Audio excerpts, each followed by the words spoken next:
Контролирате ли контрола? Да. И всичко ви се опъва. Защото контролът е много странна магия и тя работи наобратно. Абсолютно наобратно работи. Примерно залепвате за някакъв човек, човекът се оттегля. Опитвате се да задържите пари с сила и с страх и всички решения и ресурси изтичат от вас и изпускате възможности и не ги виждате даже. Контролът всъщност е страх, който търси гаранции. Това е всичко да е правилно. Това е страх, не искам да сгреша. Не искам да сгреша, искам всичко да ми бъде сигурно. И започвате да контролирате абсолютно всичко, всяка крачка, всеки резултат. Наблюдавате. Никой не подозира обаче, че това изобщо не носи резултата. Това носи напрежение. Напрежението е сигнал за тялото ви, че има опасност. И вашата нервна система е възбудена. Един много прост пример ще ви дам. Колкото и да се стараете да заспите, сънят бяга от вас. И колкото по-добро впечатление се опитвате да направите на някого, толкова по-сковани и по-изкуствени изглеждате и дори и някой пъти да мълчите, тялото ви просто говори.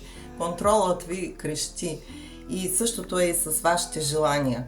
За вашите желания, с това да ги контролирате и да чакате резултат, вие не живеете в бъдещият резултат, а живеете в настоящият недостиг и резултата всъщност е нулев, защото вие постоянно контролирате това.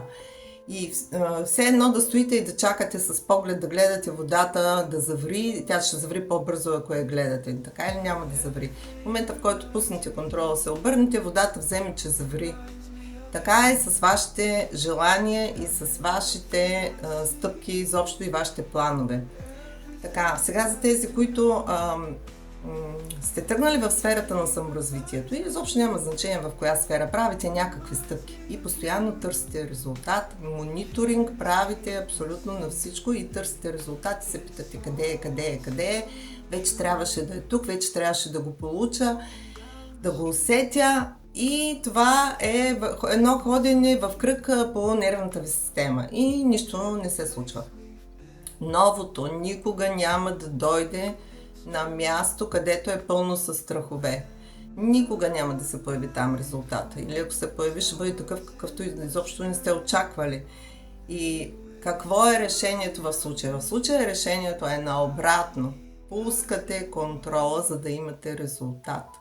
Пускате и се доверявате на процеса. Изобщо не го мислите. Иначе сам се създавате едно голямо напрежение. Обаче, тук сега има два капана. Първият капан е, че може да легнете на дивана и да чакате магия и да се случи нещото. Не работи така. Вие трябва да продължите по вашият си план, просто пускайки контрола с доверие към процеса. Вторият капан, това е човек, който пак се движи по плана си и казва, добре, пускам контрола. Но вътрешно, ментално и психически той не е пуснал контрола и през 2 часа продължава да проверява за резултат. Това също не работи. Вие трябва да се доверите на процеса и да следвате плана. Всъщност, тук с контрола работещата формула е когато се успокоя, тогава ще получа резултат. А не когато получа резултат, тогава ще се успокоя. Аз съм Елвира Петрова, NLP практик, холистичен терапевт и констелатор. До скоро!